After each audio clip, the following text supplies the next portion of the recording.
Guys, in this SolidWorks tutorial, I'm going to demonstrate for you an example of using this interference detection tool in any assembly where you have close mating parts and you want to prepare the assembly for running a simulation or some other function. It's important to use the interference detection tool.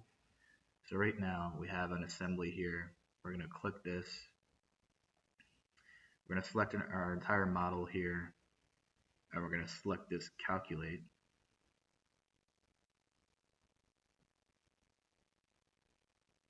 You can see it's starting to identify small interferences where parts are basically overlapping slightly. So here we have this screw hole that's threaded and the bolt is between these two parts is fitting pretty tight.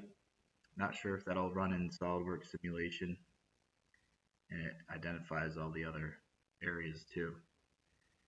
Now we can either ignore that result or say we want to fix it. We can go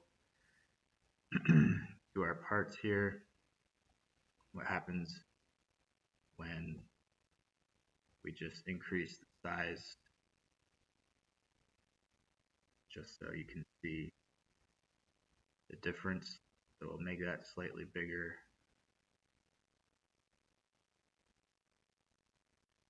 Update the assembly, of course.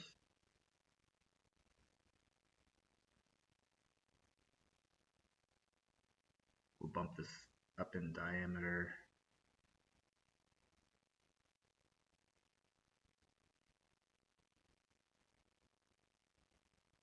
Now if we run it again,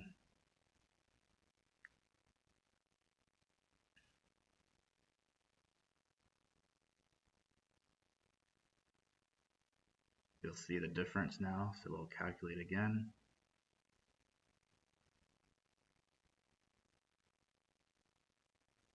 And you can see this area is clear now since we increased the diameter.